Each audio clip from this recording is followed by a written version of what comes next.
You've found just stories, simple, heartfelt moments from real lives, stories that remind us how connected we all are through love, loss, and hope.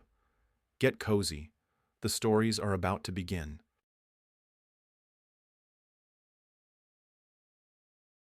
Matthew and Anastasia's silver wedding anniversary fell on a Wednesday. The restaurant was full of gifts, flowers, and guests. Initially, they had planned to gather only the closest people, but the list ended up with almost 30. Anastasia twirled in front of the mirror in a new fashionable dress, admiring herself. She looked wonderful. You wouldn't give her more than 35. Youthful, slender, with impeccable taste in clothes, she knew how to present herself. For a successful businessman and loving husband, such a wife was a real find. Matthew, perpetually busy, had completely stopped going to the gym and pool with her. He had gained weight, grown stout, his movements had become leisurely, and his speech slow. But for Anastasia, he still remained sweet, dear, beloved, the only one. It didn't matter how he looked or how important he acted, he was at his work for days on end. She had almost forgotten when they had last dined in a restaurant or gone to the theater. Her husband would just joke, saying that money was business, and there was no time for idle pastime. He suggested she let loose at the bar or parade her outfits in the theater foyer for both of them. Matthew called himself a slave to his work schedule, and her a free artist. His work was his passion. Anastasia, on the other hand, combined her passion for drawing and flowers. Her designs were always dedicated to flowering plants, whether on paper or in a living space. For this reason, she often worked in tandem with her friend Leo. Leocadia was keen on creating stone and wooden elements in country landscapes. Anastasia added tenderness and life to them. Thanks to her participation, bridges, gazebos, fountains, and arches turned into exotic flower gardens. She knew how to harmoniously combine elements that seemed completely unsuitable for each other. She teased her husband, calling him the Tin Woodsman, the Blacksmith, the Steel Knight. These nicknames were easily explained. He was involved in the primary processing of metals. In her imagination, he turned molten liquid mass into rough blanks, which then became raw material for mechanical engineering. She never delved into these industrial wilds. Her father, in his time, became a metallurgist, and then, in a way unknown to her, headed a metallurgical company. Well, that was fine. Why should she clutter her head with such things? Her mother, however, couldn't stand it and divorced Anastasia's father, leaving with a new husband for the ends of the earth. Her daughter inherited her inclination for creativity. Her mother wrote poetry, and here was the Urals, mistress of the Copper Mountain. Or, technology and lyricism didn't fit together. She had to run while a similarly elevated poet called to her. And a teenage girl with such a sledgehammer of a father certainly wouldn't be lost. She would grow into a person. Theoretically, Anastasia's father had almost no time for raising his daughter, but he loved his Anastasia selflessly, devotedly, and passionately. He pushed all other women into the background. All attempts to create a new family ended up in the trash. There were only two close people, him and Anastasia. Every free moment he dedicated only to her. He laid his heart and soul at her feet from the moment she was born. He swaddled her, bathed her, played with her, enjoyed her sweet scent.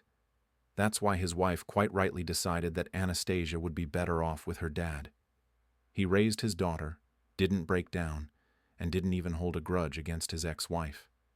He was glad that she showed her true nature not in old age, when the principle, in sickness and in health, is tested, but much earlier.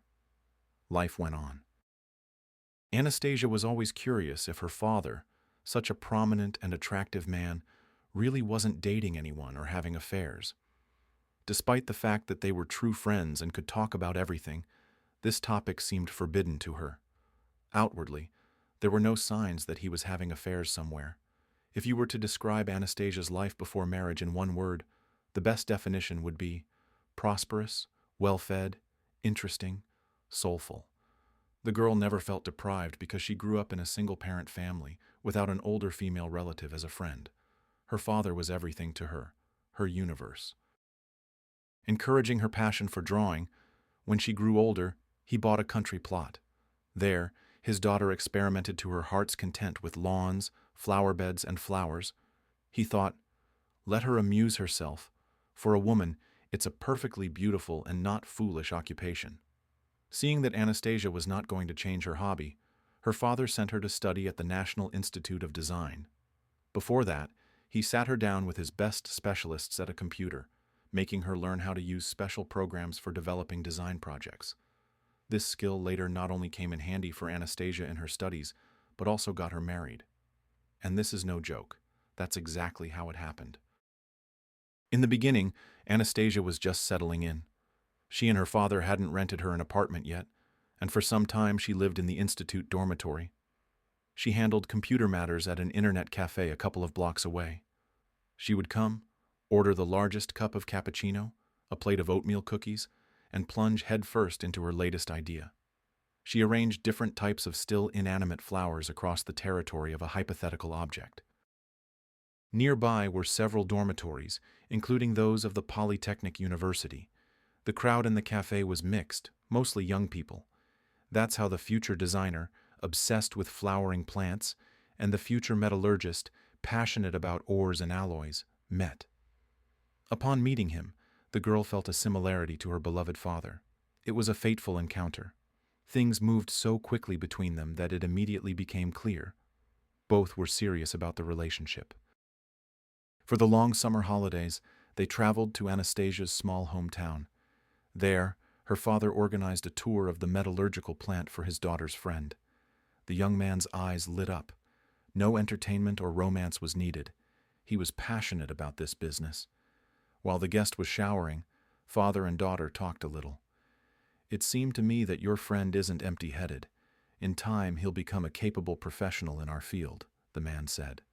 Dad, he's just as serious about me as he is about his, and perhaps our shared future. I'm pregnant. For the last 2 months, Matthew and I have been living in my apartment. He doesn't know this news yet. It was important for me to hear your opinion. What can I say, daughter? I wouldn't want my grandson or granddaughter to grow up in a single-parent family, as you did. You shouldn't delay talking to Matthew. The fact that you are both only 19 years old is not bad. You will still be quite young when your child is on their feet. You'll have time to be close to them and to live your own lives when they grow up. And now, I will help you both financially and spiritually. I will support all your endeavors in Moscow so that you can both continue your studies. I will hire domestic helpers for you, a nanny for the baby, and a housekeeper. Just don't do anything foolish. Don't even think about postponing the baby's birth. It's risky for your health, and it will become too serious a test for your relationship. Matthew was over the moon with happiness upon learning of his beloved's pregnancy. Fates and love stories vary. With Anastasia and Matthew, everything from the very beginning was so smooth, cozy, and heartfelt that their story could be included in a textbook of family idols. Things worked out great for them. They have been together for 25 years, and they themselves are only 45. They managed everything to walk hand in hand through such a varied, colorful, and very happy life, to raise 2 sons almost to adulthood. People usually say about such couples, they are 2 halves of a whole. When guests start raising their glasses at the silver wedding in honor of their family, they won't be insincere when they praise them. Anastasia twirled a little more in front of the mirror, smiled at herself. She was beautiful, genuinely beautiful, and her Maddie was just what she needed. She grew sad. How she wished her father had lived to see this solemn date. He would have been happy for her and Matthew, for their sons. Though the sons aren't in a hurry to get married. They offer arguments in their defense. Mom, Dad, we just haven't met our other halves yet. We want everything to be as perfect, without any catches, as it is with you. Just don't start grumbling that you won't live to see grandchildren that way. Our time will come. We're young. After graduating from university, Matthew and Anastasia didn't stay in Moscow. Why would they need the capital's hustle and bustle? The young woman's father was glad to have a professional assistant in the company.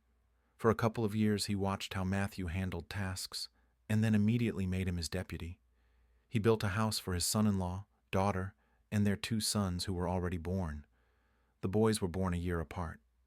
Their parents decided that since heaven was sending them a second child at such a young age, then so be it. Anastasia's father started getting sick not long ago, but it was sudden and severe. An examination revealed diabetes, and that meant a different regime, a different rhythm of life. No concessions with sweets and fatty foods. Diet, constant sugar monitoring. Anastasia couldn't believe her eyes and ears. Her sensible, competent, educated father turned into a stubborn boy when dealing with doctors. No authority figures, no discipline, no obedience, no injections on time.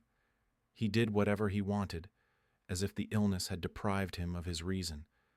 As if in punishment for these protests, the illness gripped him with a death-like hold. After another trick with insulin, which her father negligently failed to administer on time, he fell into a diabetic coma. He was alone at home. By the time Anastasia rushed over to find out why he wasn't answering his phone, it was too late. Neither money, nor Matthew's connections in medical circles, nor Anastasia's frantic search for doctors could save the head of the metallurgical company. Vital bodily functions could not be restored. At the moment of her father's passing, the woman felt as though her life had ended. But her Matthew was there, her hope, her support, her rock. She survived, learned to smile again, and to enjoy life. Now they stood with her friend Leo in the ladies' room of the restaurant, where they had come for the silver wedding anniversary. Leo joked, "Nastya, everyone else here is just people, but you and I are so beautiful. You look stunning in that dress. The turquoise color goes amazingly with your brown eyes. Who would have thought that such a combination of 2 shades was possible? And that little dumpling Veronica in the pink suit really overdid it. The fabric is great, the base isn't bad, but in that little suit, she looks like a pig." The 2 women, having finished powdering and applying makeup, continued their conversation. "Yes, I witnessed a strange little scene from some incomprehensible play. The banquet had been going on for a couple of hours, and they had just announced the first big smoke break. Your husband immediately darted off to the side, into a niche, while everyone was leaving the table. My bag was standing there nearby on the windowsill. I reached into it for lipstick and involuntarily overheard a snippet. With you. You know the reason." At that moment his gaze fell on me. He stopped mid-sentence and finished in a business-like tone. "We'll sort out all the document issues with you tomorrow. I need to go." Leocadia paused for a second, then added, "Somehow, this strange dialogue really smells strongly of an affair on the side, Nastya. Or am I a 2-humped camel?" She laughed unnaturally, but it was clear that the conversation was difficult for her. Finally, she added, "However, we are all under the influence of wine fumes right now. Keep an eye on your beloved Anastasia. Perhaps my story is just a figment of my sick imagination, a woman who no longer believes in great and bright love. After 3 divorces, I stopped being an optimist in this area of human relationships." These words did not pass by Anastasia unnoticed. She became wary, her gaze sharp, her hearing acute. Before, she and Matthew had always trusted each other implicitly, treating the boundaries of personal space with care. It had never occurred to them to rummage through each other's phones or computers. They didn't even look in the car's glove compartment. It was a taboo they hadn't agreed upon, a rule that had formed naturally and was in effect. Leo is joking, she imagined it. Matthew didn't say the word baby, my friend misheard. He never used pet names like sweetheart, darling, little one at home. He lovingly called her my Nastya. It wasn't that they were against such endearments, they just hadn't taken root between them from the beginning. At home, Matthew behaved impeccably. If he was only playing the role of an exemplary husband while not being one in reality, he would have definitely won an Oscar statuette from the Hollywood Film Academy. After the noisy anniversary party, he returned entirely to work. He arrived home late at night, but he had been on such a schedule for about 10 years. He couldn't have been having an affair and fooling her for so long, could he? He would have definitely slipped up on something. But here, everything was as before. You couldn't find fault. She thought about how the plants would behave after planting, about the fact that the seeds of doubt also sprout actively. Anastasia hadn't even suspected until now. The worm inside wasn't wriggling in manure. It was tormenting her. She fought with herself, questioning her patience. Will I dare to look through my husband's phone? Or is it better for me not to open this Pandora's box? Her intuition was silent, unwilling to answer. After several days, when the contradictions tore her soul to shreds, the woman could no longer bear this torment. Late at night, she pulled the phone from under his pillow and locked herself in the bathroom with it. Whatever happens, even if he wakes up, what is meant to be will be. Matthew's contact list was extensive. Anastasia scrolled through it, peering at the names and faces in the avatars. She knew almost all of these people well, or at least casually, except for someone's initials, LVN, instead of an image in the small window, and a photo of an orchid. Anastasia was a top-class specialist in her field and would not have mistaken this flower for anything else. She pressed the call button mechanically. Now, even a dozen strong men couldn't have restrained the impulse of her eager fingers. Her nerves were at their limit. The reserve of strength in the war with the unknown was exhausted. Unexpectedly, a clear, very girlish voice answered the call at 3 a.m. "Kitten, did you miss me? I'm still awake. Can you imagine watching a romance series? And what about your old lady? Is she not home right now, and you decided to call me?" Anastasia sank onto the cold bathroom floor tiles. This blow was below the belt. Old lady, that, she understood, was her. And Kitten, her husband Matthew. She hadn't noticed anything, and the family boat, it turned out, had already developed a deep crack. On one side, this crack was lubricated by her naivety that the world was nobly arranged. On the other side, by trust in the closest person. She surveyed the spacious room. Black spots swam before her eyes. A minute ago, her reliable universe had collapsed. There was no need now to put on a brave face for anyone, her face wet with tears trying to wash away the traces of bitter betrayal. Nothing would ever be the same. There was no longer an ideal family that had just celebrated its silver anniversary. How painful, unbearable. Anastasia stumbled into the bedroom, where her chosen one, her beloved man, was still sleeping peacefully. He didn't know yet that his life had just taken a sharp turn. His wife was the kind of person who, loving with all her heart, would never forgive infidelity. How many suitors had tried to woo her during 25 years of marriage? She had sharply, ironically dismissed all such attempts, explaining, "You know that I am married to the most wonderful man in the world. Could it really have occurred to you that I would trade him for any of you? That's utopian." She lay down next to her husband with great difficulty. The resentment was endless, the wound bleeding too much. Now he was repulsive to her. A thought persistently buzzed in her head.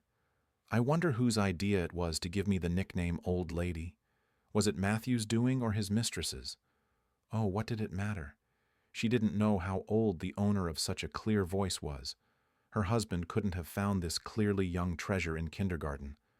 Anastasia remembered how, at Leo's birthday, she had introduced them to Matthew with her latest young lover, how her husband had fumed on the way home afterward. No, Anastasia, please explain to me. A big age difference between a man and a woman is a disaster. What is there to talk about? How can you spend leisure time together? Anastasia had spent a long time calming her agitated husband then. And now? It turned out all his assurances were false, an axiom she had once encountered in a film. Never say never. How can we know how we will behave in a given situation? So why make vows beforehand? Confusion, fragments of thoughts and memories. Anastasia felt like she was slowly losing her mind from this insane whirlwind of internal reasoning. She moved even further away from Matthew, although she loved waking up in his arms. She used to scold him, "Bear, you're going to break me in half one day." But his hugs, apparently, were good for her. "Look at my signature pies, Maddie. You won't be able to fit through the doorway soon." And he would smile back contentedly, pull her closer again, bury his nose in her shoulder, and growl, How I love the smell of your herbal shampoo, patroness of Flora. Or do you mix some potion into it so I'm always enchanted by you? This scene between them had happened quite recently, on Wednesday morning, the day of their silver anniversary. It turned out that her cheating kitten had lied. He wanted her to remain in happy ignorance. Why? What were his goals? Anastasia had no answers to these questions. Veronica wrinkled her nose in displeasure. What were these late-night calls from Matthew? Maybe his wife had suddenly woken up and interrupted their conversation. He had never bothered her so late before. Apparently, he really did miss her. She made herself a sausage sandwich. The young woman returned to the television. Her lover often criticized her disorderly lifestyle. She liked to sleep late during the day and stayed up at night. She would roll her eyes languidly and argue for the umpteenth time. But you yourself made me quit, saying that my main role now is to be your girlfriend, your beloved woman. You'll take care of everything else. And what kind of job is it anyway? Junior commander over senior janitors? That miserable housing office, those grumpy old pensioners constantly coming in to find out why they were charged such utility fees. The salary is peanuts, arguments, and scandals all day long. I'm so happy that my knight freed his lady love from this nightmare. She knew how to convince Matthew of anything. She was wonderfully beautiful, young and fresh, never in a bad mood, bubbling with ideas.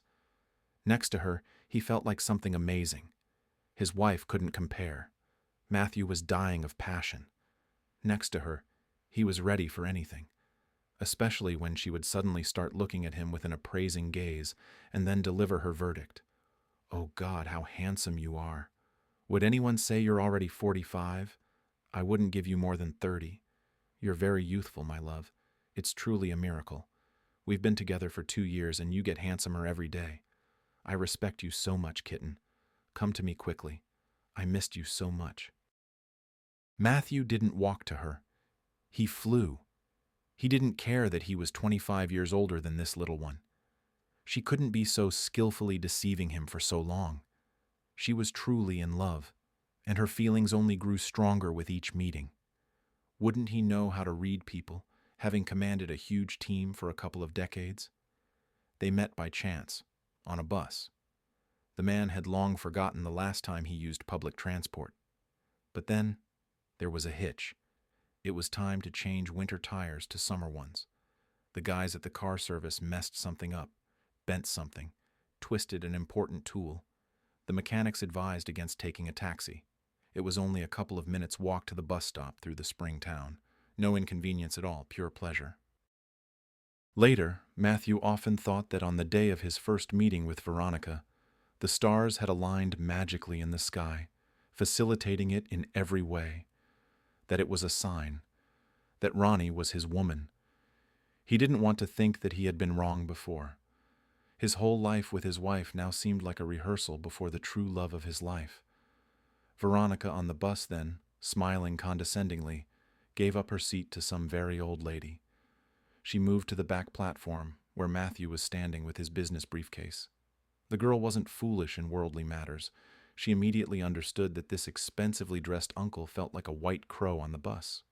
When a couple soon vacated 2 seats in the back, she decided to help the gentleman adapt to the unfamiliar environment, inviting him to sit next to her. They started talking based on this. Both had a considerable distance to travel. The young helper captivated him with just a few phrases. "You don't seem very comfortable on this bus? It's written all over your face that you deserve only a comfortable seat in a luxury car." "And what else is written on my face, young lady?" Matthew laughed at her compliment. "The age difference between us isn't that big," the girl countered. "You look about 30 at most, and I just turned 18. We can almost be considered people of the same generation." Matthew wasn't a complete idiot, but this thinly veiled lie struck his male heart dead. It was already quite dark outside the bus windows when his neighbor prepared to get off. He asked to walk her to the dormitory. Veronica was learning the intricacies of working in housing and communal services at a training center. The man had never cheated on his wife before, but here it was, as if a demon had possessed him. Everything was new, unexplored. Veronica twisted him around her little finger, and he was thrilled by it. The girl was already cunning and experienced, having been through more than one guy's hands. And here was a grown man, ready to dance attendance on her, a loyal, trained poodle, an expensive car, elegant clothes, delicious perfume, expensive accessories. A month later, he rented a nice apartment for Veronica in a new building on the outskirts. She refused a car, being too lazy to learn the rules and get a license. Matthew visited his princess often, every other day. All the remaining time she spent idly, watching TV series, flipping through music channels, going to the sea with her friend. Matthew didn't dare to run off with his mistress to Turkey or Greece. What was interesting was that the young lady didn't particularly like social gatherings. Therefore, the fact that they didn't go to restaurants together, didn't go to resorts, and didn't appear in public didn't bother her at all. She belonged to the type of women who turn into homebodies over the years. Well-fed, cozy, and that's it. No further progress or development is needed. As the yard cat in the cartoon about Kesha said, "We're fed well enough here too." So for almost 2 years, Veronica lived like a pampered pet, content with everything. But, as is often the case, life always throws in some suddenly. This happened this time too. Her mother came to visit, and she immediately started lecturing her daughter on life. "You say they've been married for almost 25 years and have sons?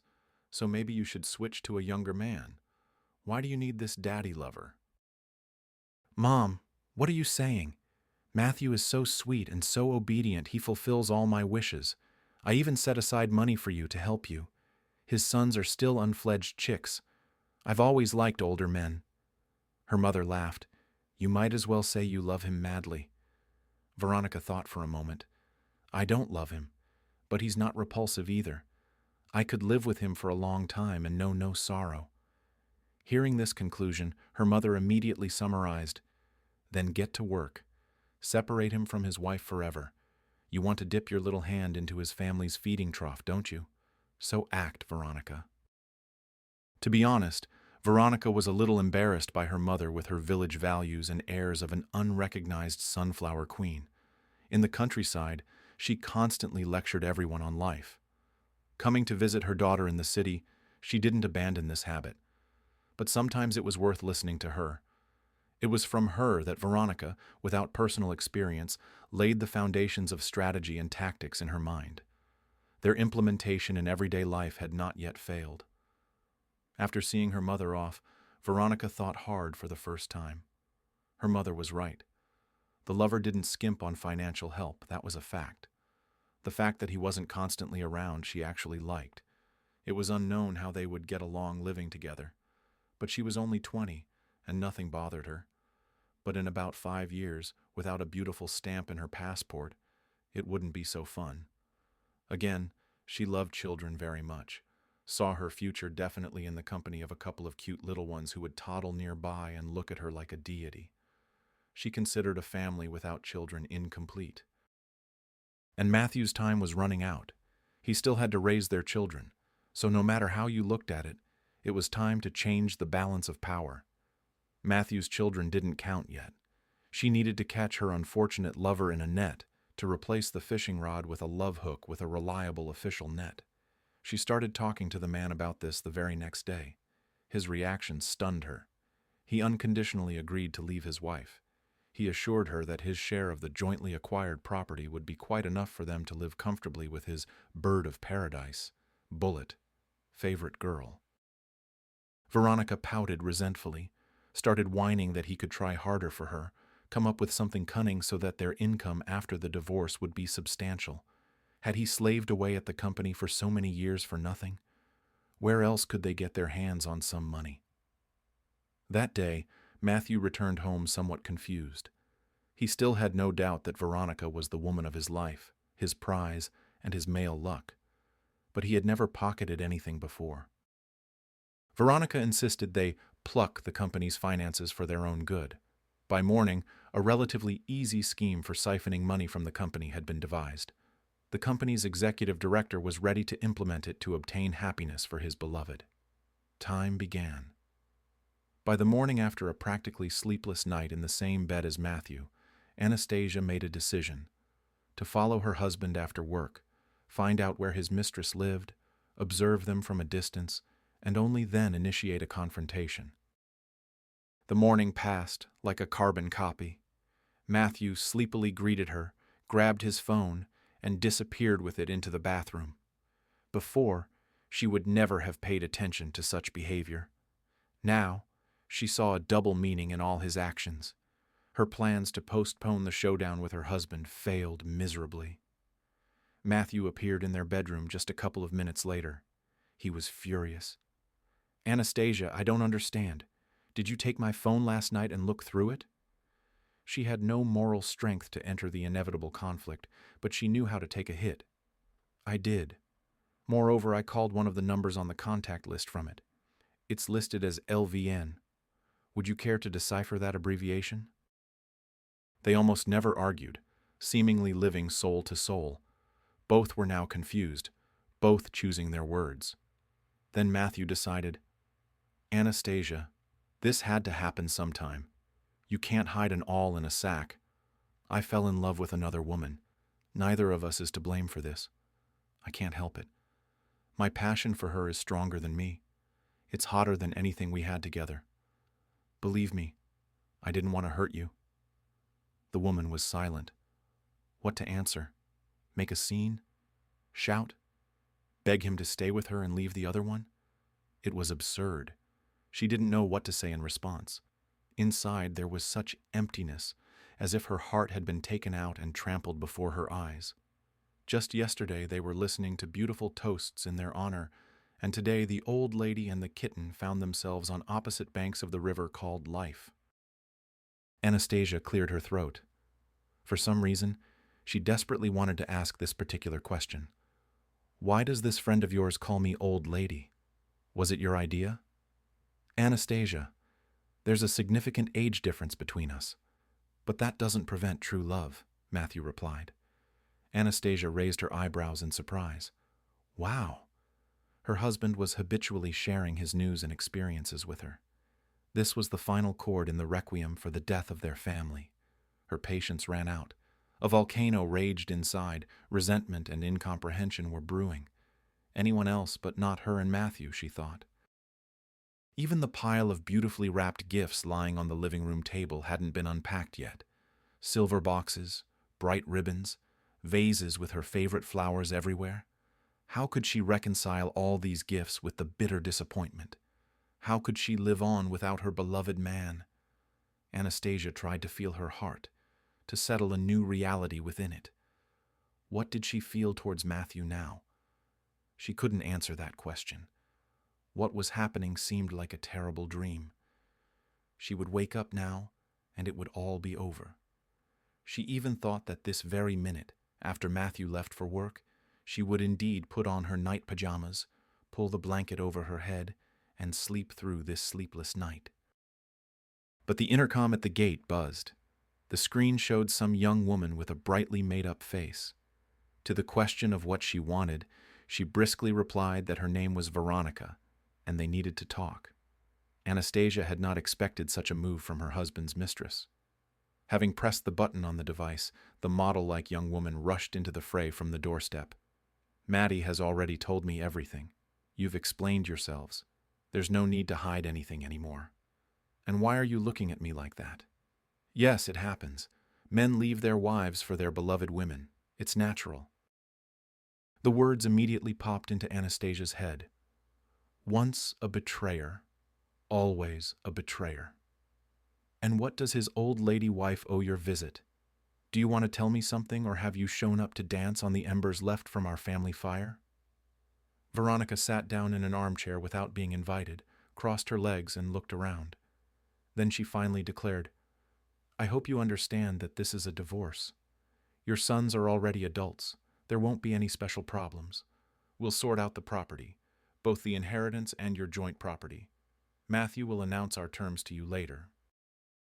Anastasia couldn't believe her ears. Some flighty girl, a mere slip of a thing, a floozy, was going to dictate the terms of her divorce from Matthew? Never. She wanted to get a rich, successful man. By all means, but first, His wife would dot the I's and cross the T's.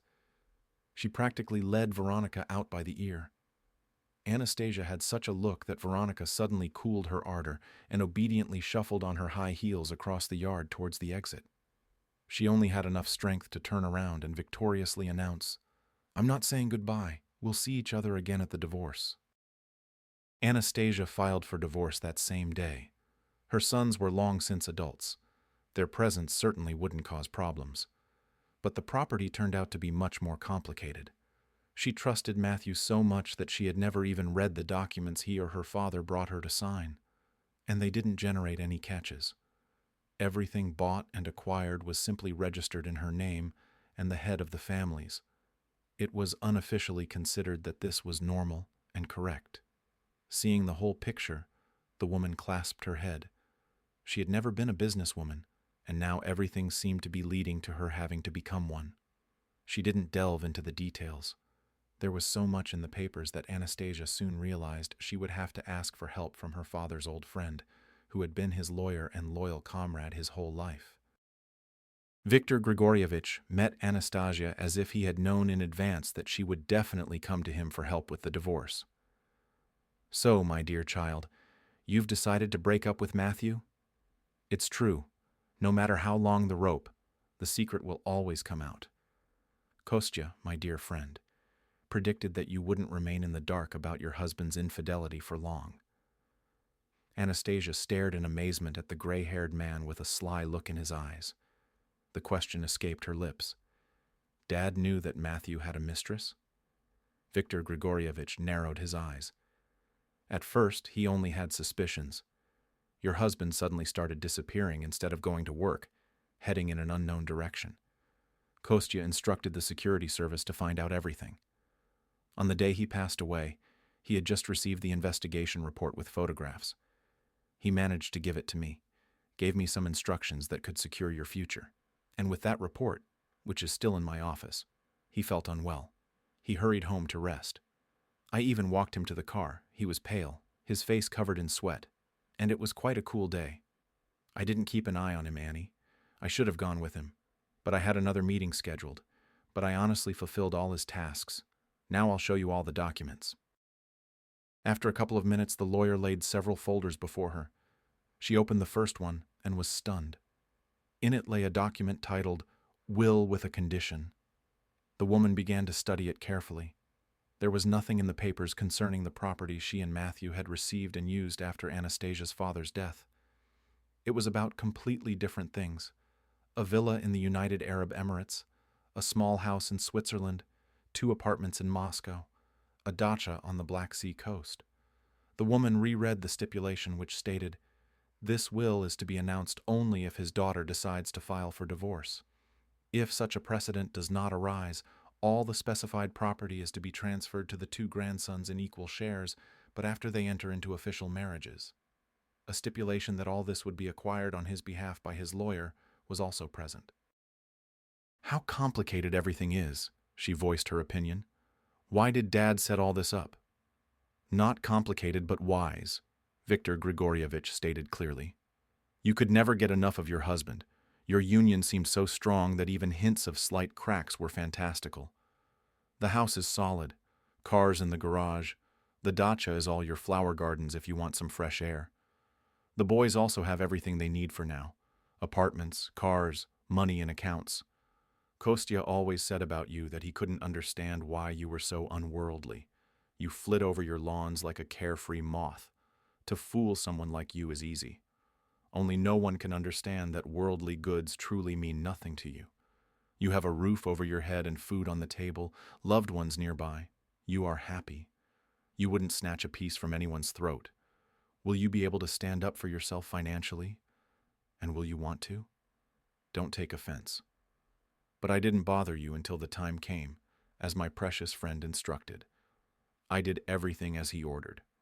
I presented these papers only when you truly decided to divorce Matthew, so that you would have something like a spare oxygen tank for a diver or a substantial nest egg for a rainy day. Anastasia, you should also order a financial and audit inspection of your father's company. The controlling stake belongs to you. Your husband only has 20% in the company. All these young mistresses are predators. They behave like toothy sharks. Sensing prey, they try to get everything along with their lover into their greedy paws. After the divorce, it would be good to know the true state of affairs in the metallurgical enterprise under the supervision of your beloved Matthew. It's unlikely to be without a court case. It was already clear that Anastasia's husband and his mistress would fight for every penny and every inch of land if it concerned real estate. As the French say, in war as in war. Anastasia was ready for any battle. Even the whining inside her had stopped. Something in her had frozen into a piece of ice that could no longer be melted. If someone had told Matthew that for beautiful eyes he would undermine the firm he had given more than 20 years to, both internally and externally, he would have spat in that person's face. But Veronica was like a wild animal unleashed. She didn't let him near her, didn't give sweet compliments if he reported that some process was delayed. He would never have reported to a woman before. But Veronica was his everything. Without her nearby, he breathed differently. He didn't live. He only waited for their next meeting. He found it difficult to lie in bed with Anastasia, constantly afraid of calling her by another name. But it was too early to leave home. He had to appease his wife. He had to celebrate the silver wedding. He had to be a good little husband. The day he started his schemes at work, he set a deadline for how long he would be with his unloved wife and dream every second of his beloved girl. Veronica called Anastasia a youthful old woman. After talking to his mistress at work, all Matthew did was skillfully and subtly torment his subordinates. He introduced a system of fines for the slightest offense. He yelled at those below him, and then, involuntarily, not to lose their bonuses, the slightly higher management bullied the lower staff. Recently, Matthew, while inspecting the casting shops, even witnessed a characteristic scene. One of the steelworkers did something wrong. A trifle really, just a delayed defect. The shop foreman, not sparing his language, cursed him out. The steelworker, wiping sweat from his brow, hissed through clenched teeth, "Go to hell, all of you! You've turned the plant into a poorhouse. What is this? Is every gopher an agronomist now? Who's going to work, dear bosses?" People were quitting the company in droves. The Human Resources Department was working tirelessly, trying to preserve the core of the firm on which everything else depended. Rumors spread through the city that everything at the enterprise was going haywire.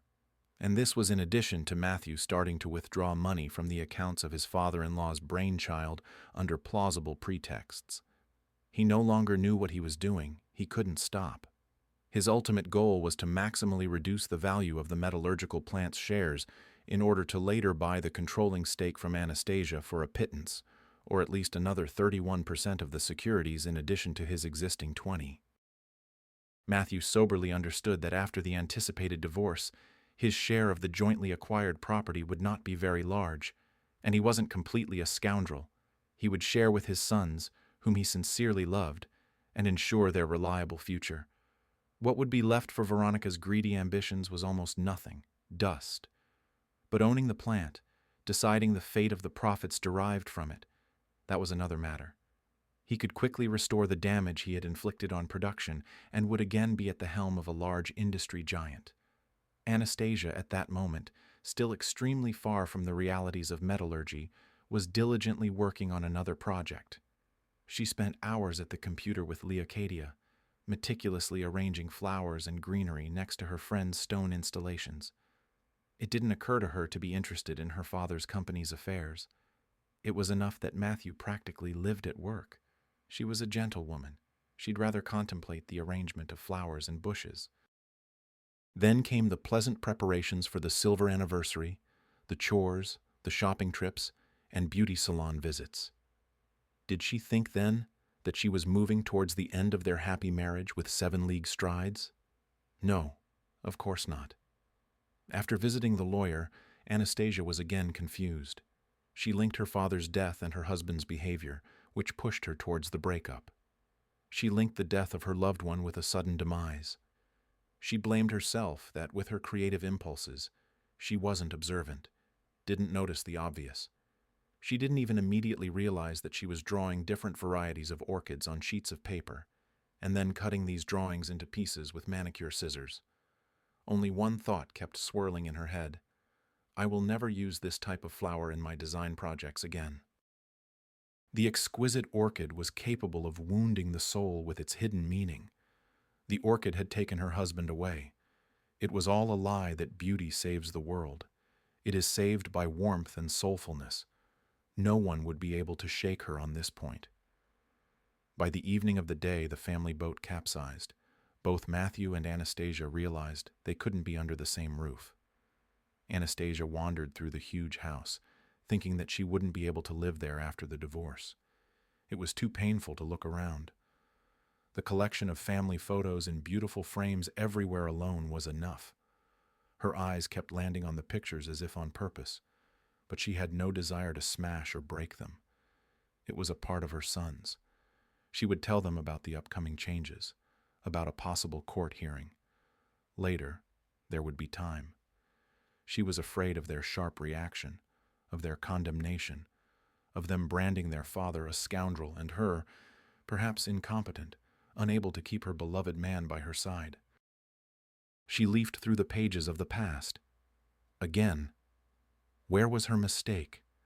A fatal coincidence, or was everything fatally predetermined? Anastasia thought warmly of her father once again. How upset he would be now, knowing about the inevitability of her separation from her husband. He seemed to respect Matthew, didn't he? Or did he just pretend to please her? Anastasia snapped out of it. Viktor Grigorievich had advised her to conduct an external audit of her father's company's affairs, and she hadn't done anything in that direction yet. And she didn't have the necessary contacts in that field. She would have to turn to the ubiquitous Leocadia again, and tell her about the changes in her personal life at the same time. Her friend was probably already burning with impatience. Had Anastasia managed to find out anything about Matthew's strange conversation at the banquet? She called Leo. An hour later, they were drinking wine in the garden gazebo, discussing the perfidy of the empty-headed Veronica, her greed and audacity. Anastasia Konstantinovna ordered that the results of the audit at the metallurgical plant not be announced for the time being. She already knew that Matthew had turned out to be a scoundrel. Yes, Leo, as usual, had been busy. A close friend helped organize a total audit. He worked in the relevant authorities and helped prevent the case from going to court, which had already been scheduled for the divorce. This was within his possible competence. Anastasia was as calm as a snake. She was well prepared for the meeting with her husband and the new love of his life. Lawyer Viktor Grigorievich was also not idle. He meticulously went through all the papers left by his friend. In the process, he smiled more than once. Oh, what a cunning fox my unforgettable Kostya was! The epic of the documents, and to slip the son-in-law a prenuptial agreement, and Anastasia's signature was on it. He needed to call her right away, find out if she was aware that in case of proven infidelity on her husband's part, he would lose all rights to all jointly acquired property. The lawyer thought again. With a loved one, paradise is even in a hut. But the loved one would hardly agree to a hut. Viktor Grigorievich was concerned that the prenuptial agreement, or the clause in it concerning infidelity, might be declared void by the judge. The man would still get his seemingly legitimate half of the assets belonging to him and Anastasia. In a phone conversation, Anastasia confidently confirmed that she was aware of the existence of the prenuptial agreement. When her father was preparing it with lawyers, she was so absorbed in a very interesting order on the coast that she signed the document on the go without reading it. She completely trusted her father and husband, who were present at the time. Viktor Grigorievich was somewhat taken aback. This meant Matthew was also aware of the prenuptial agreement. Their family with Anastasia was strange after all. They signed documents with a flourish without looking, trusted each other for a time, and then laid everything on the altar of a new passion. Strange are your ways, love. You know how to deprive people of their reason, casually, without much effort. Veronica stoically endured Matthew's presence in the apartment, and she had several reasons for this. Firstly, there were only a couple of weeks left until the divorce hearing. Secondly, the pregnancy test showed a positive result. You could consider her empty-headed as much as you wanted. She didn't achieve stars with her intellect or career, and according to advanced society, she was a somewhat primitive creature. But one thing you definitely couldn't take away from her was a strong, honest maternal instinct that came from nowhere. She was already completely lost in dreams that she and Matthew would get married, live in prosperity, and she would endure the rest. She had already learned to play at love. There were no glitches. Before falling asleep, sweetly dozing on the shoulder of her almost husband, she came up with how she would deliver the stunning news, sweetening the pill. "Kitten, what do you think I have in common with a chipmunk?" He would start the game, offering hypotheses, knowing that anything could be expected from her imagination. She would deliver the winning line. "Wrong. I'm a chipmunk because I also have 2 stripes now, on a pregnancy test. Darling, we're having a baby. She squeezed her eyes shut. She imagined how Matthew would carry her in his arms, shower her with expensive gifts, buy a new special wardrobe for expectant mothers, provide a layette for the baby only from the most elite stores. She would have to talk to him about kicking his wife out of their house. A full-fledged family should move into these excellent quarters. It wasn't right for the baby to grow up in cramped conditions. Unsuspecting Matthew, on the contrary, prayed to heaven that Veronica wouldn't get pregnant. He was already quite old. He could do without all these kinder surprises. He already had 2 sons. That was quite enough to satisfy his paternal feelings. They were so good together. He'd much rather continue to cherish and pamper her. The man had no doubt that the divorce case would end in his complete triumph. He knew that Anastasia was a decent, soulful person and would generously share all her wealth with him, even despite the fact that he had essentially betrayed her. She had to understand that love doesn't ask when to arrive. She also had the metallurgical plant. He just needed to tell Veronica to behave properly during the proceedings. Anastasia sat in the courtroom, looking around the full hall. Behind her, Leocadia supported her from time to time, whispering her impressions in her ear. Next to her friend sat her friend from the service, silently waiting for the hour when he could give his subordinates the command, "Attack." Judging by Matthew's satisfied face, hugging Veronica by the shoulders, he expected no surprises from the divorce from his wife. Anastasia decided, any such hearing is a tedious business. Even if the judge studies all the materials beforehand, questions inevitably arise later. And so it was now. First, the agenda was announced. Then, all the involved parties were introduced. Matthew even thought it was completely unclear why all this circus with some pomp was necessary. But then, Viktor Grigorievich took the floor. He informed the court that in preparing the documents, a number of additional circumstances had come to light. He placed copies of the papers before the presiding judge and requested permission to clarify certain points. He read the prenuptial agreement, the will with special conditions and stipulations, to the judge, the public, and everyone curious. At the end of his speech, he added that there were also questions regarding Matthew from the competent authorities after a conducted secret financial audit. At these words, the judge nodded understandingly. The ground went out from under Matthew's feet. After hearing everything, Veronica clung to his sleeve, whispering hotly, "I don't understand. We won't get anything? We'll be left with nothing? I'm pregnant, Matthew." Her lover looked at her with uncomprehending, glassy eyes. While the court withdrew for deliberation on the divorce, Leocadia's friend, sitting in the distance, mockingly showed him a toy, an ironic keychain in the shape of small handcuffs. Matthew understood the hint at first glance. He calmed down. He suddenly didn't care that after breaking up with Anastasia, he would be left with nothing, and his wife would become 100 times richer. He was clearly going to prison for a long time. It would be good if he wasn't arrested right there in the courtroom. Anastasia won, and he had suffered a complete fiasco. Veronica, sitting next to him, kept buzzing about something, accusing him of all mortal sins. And he wondered, maybe this young girl never loved him. She loved his money, yes. She was happy with gifts, that was a fact. Most likely she flattered him, achieving her goal. Matthew flinched. Did Veronica say something about pregnancy? Or had he misheard? That was all he needed right now. To be left without money even for diapers. And would she wait for him for several years? He looked back at his princess, whose heart was admiring the manicure she had specially done for court yesterday. Amazing carelessness and a habit of him taking care of everything. Had she already forgotten everything she had just heard? Did she think the judge would announce the decision now? Everything would fall into place, and she would leave the courtroom a rich young lady? Matthew barely listened to what the judge was reading to the hall and to him and Anastasia first and foremost.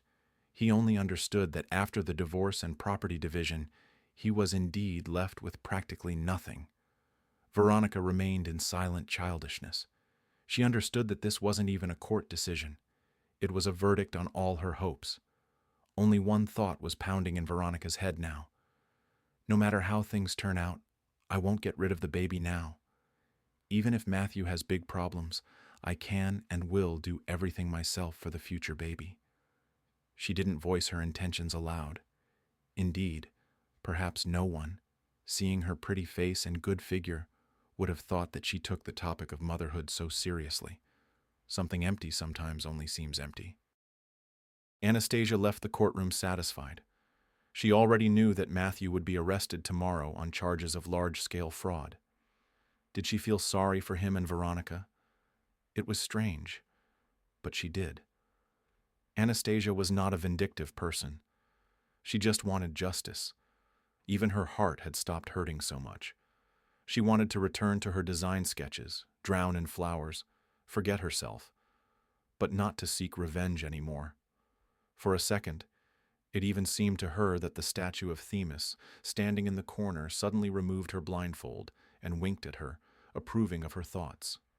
And she also remembered Viktor Grigorievich's favorite phrase, "The law is harsh, but it is the law." Anastasia and Leo sat in the garden, sipping red wine, chatting. On the lawn nearby, their grown-up grandchildren were playing in the grass. Leo, as was her custom, grumbled, "Nastya, I understand, of course, that your dacha by the sea is huge, and you are bored there alone.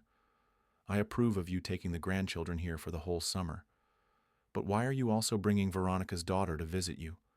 That's starting to smell of absurdity." Anastasia raised her eyes to her friend, squinted, adjusted the fabric headband on her head. "Leo, Veronica is now a mother and a wife to Matthew. She travels to the prison to visit him, sends parcels, takes deliveries. I didn't think all this would surprise me so much. It won't hurt me. My sons and their families live in complete prosperity. What more could you want from this life, Leo? Things turned out as they did. It's just a pity that Matthew decided to show his character. He was rude and insolent to the authorities in the colony about something. He missed the opportunity for early release. Sometimes I think I didn't know my husband well. I was always flying under creative clouds, and he was treading the sinful earth. Veronica was able to see something else in him, to recognize it. Not a duck. Look, she gave birth to his child. She's studying by correspondence at the Institute. She'll get her diploma soon, and will wait for Matthew's return. I'm sure of it." Leo hooted conspiratorially. "Well, my friend, the court is clear. All right, I won't tease you and ask what uncle was circling the fence here yesterday. It seems to me that he is your new close friend. I approve 100%. A very imposing man, and, as it seemed to me from his attire, also one of us, from the creative types." Anastasia immediately threw a peach pit at her curious friend. "My life here has begun to acquire a new meaning. I don't want to scare it away, so I'm not telling you yet. I promise, you'll be the first to wish me luck with a new man. Let happiness settle near me again."